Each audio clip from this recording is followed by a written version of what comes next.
Assalamualaikum warahmatullahi wabarakatuh. Saya Alvan Halim, Sarjana Pendidikan Sekolah Dasar, calon guru penggerak Angkatan 11 dari SD Negeri Ketapang Kuning, Musikan, Jombang.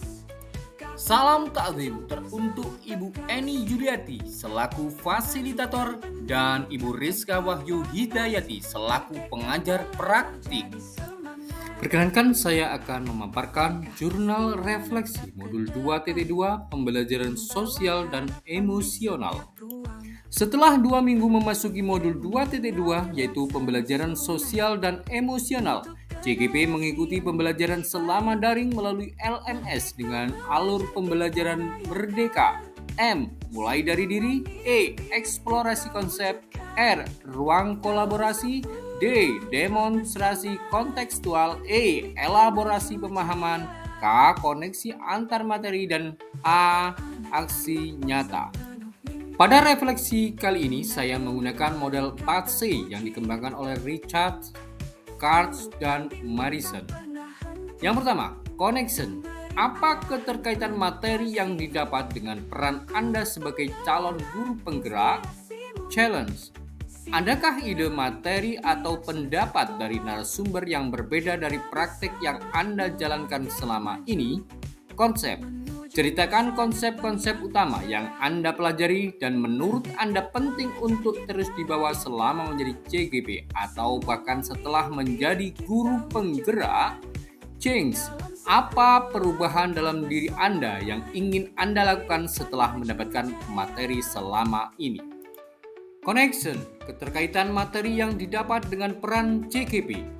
Pada modul 2.2 ini saya mempelajari tentang pembelajaran sosial dan emosional, yaitu pembelajaran yang dilakukan secara kolaboratif oleh seluruh komunitas sekolah yang memungkinkan anak dan orang dewasa di sekolah memperoleh dan menerapkan pengetahuan, keterampilan, dan sikap positif mengenai aspek sosial dan emosional, di mana materi ini sangat erat kaitannya dengan peran saya sebagai calon guru penggerak saat ini. Dalam modul ini saya dikenalkan tentang 5 kompetensi sosial dan emosional dan bagaimana mengimplementasikannya dalam pembelajaran, kesadaran penuh, dan kesejahteraan psikologi. Materi dalam modul ini sangat mendukung peran saya sebagai guru penggerak karena ketika saya memiliki kompetensi sosial dan emosional yang baik, saya akan lebih efektif dan cenderung lebih resilient atau tangguh dan merasa nyaman di kelas karena dapat bekerja lebih baik dengan murid. Dengan mengimplementasikan pembelajaran sosial dan emosional, saya juga akan mampu menciptakan lingkungan belajar yang tepat serta terkoordinasi untuk meningkatkan pembelajaran akademik, sosial, dan emosional semua murid.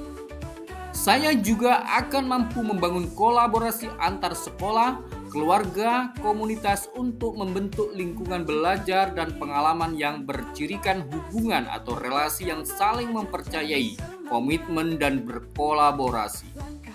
Kedua, challenge. Ide, materi, atau pendapat narasumber yang berbeda dengan praktik selama ini. Dari beberapa konsep materi yang saya terima, ada beberapa yang berbeda dengan apa yang sudah saya terapkan selama ini. Di antaranya, sebelum mempelajari modul ini, saya berpikir bahwa pembelajaran sosial dan emosional adalah pembelajaran tentang sopan santun atau bagaimana cara berperilaku seorang anak kepada orang yang lebih tua maupun teman sebayanya. Ternyata itu masih kurang tepat. Sebelumnya, saya berpikir bahwa mengintegrasikan pembelajaran sikap sopan santun atau cara seorang anak bersikap terhadap guru maupun teman sebayanya dalam kegiatan pembelajaran di kelas serta di sekolah berarti saya sudah mengimplementasikan pembelajaran sosial dan emosional. Ternyata tidak tepat juga. Selanjutnya, konsep. Konsep-konsep penting yang dipelajari ke depannya sebagai guru penggerak. Konsep utama dan penting yang saya pelajari dalam modul ini bahwa pembelajaran sosial dan emosional adalah pembelajaran yang dilakukan secara kolaboratif oleh seluruh komunitas sekolah yang memungkinkan anak dan orang dewasa di sekolah memperoleh dan menerapkan pengetahuan, keterampilan, dan sikap positif mengenai aspek sosial dan emosional. Pembelajaran sosial dan emosional agar dapat memahami, menghayati, dan mengelola emosi, kesadaran diri, menetapkan dan mencapai tujuan positif atau pengelolaan diri, merasakan dan menunjukkan empati kepada orang lain atau kesadaran sosial, membangun dan mempertahankan hubungan yang positif atau keterampilan berrelasi, membuat keputusan yang bertanggung jawab atau pengambilan keputusan yang bertanggung jawab. Pembelajaran sosial dan emosional ini dapat dicapai dengan cara: pertama, penciptaan lingkungan belajar yang tepat serta terkoordinasi untuk meningkatkan pembelajaran akademik, sosial, dan emosional semua murid.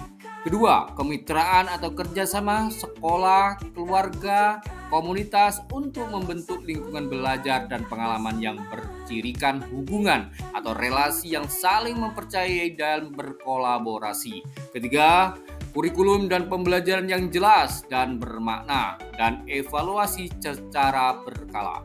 Pembelajaran sosial dan emosional akan memberikan fondasi yang kuat bagi murid untuk dapat sukses dalam berbagai area kehidupan mereka di luar akademik, termasuk kesejahteraan psikologis atau well-being secara optimal.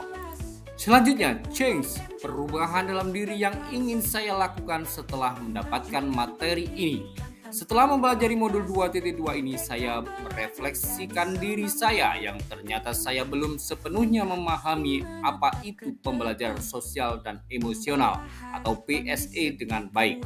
Untuk kedepannya, saya akan menerapkan perubahan-perubahan baik di kelas maupun di sekolah.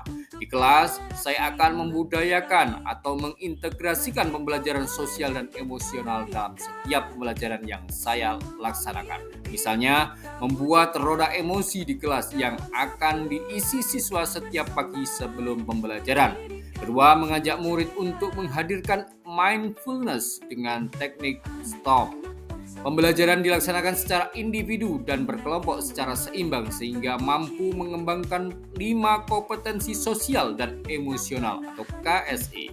Yang terakhir, menghadirkan peristiwa-peristiwa dalam setiap pembelajaran sehingga anak-anak akan memiliki keterkaitan dan ingatan yang baik. Di sekolah, saya akan melakukan perubahan-perubahan. Di antaranya, saya akan berusaha menjadi teladan yang baik dalam penerapan KSE di sekolah saya. Saya akan mengimbaskan pemahaman dan penerapan tentang pembelajaran sosial dan emosional yang saya dapatkan dan terapkan di kelas saya kepada rekan sejawat. Saya juga akan berkolaborasi dengan teman sejawat dalam penerapan dan pembudayaan kompetensi sosial dan emosional di sekolah. Misalnya, membuat kesepakatan bersama, membuat komunitas belajar profesional, membuat sistem monitoring rekan sejawat, mengintegrasikan kompetensi sosial dan emosional dalam pelaksanaan rapat guru. Alhamdulillah, semoga bermanfaat, tergerak, bergerak, dan menggerakkan. Wassalamualaikum warahmatullahi wabarakatuh.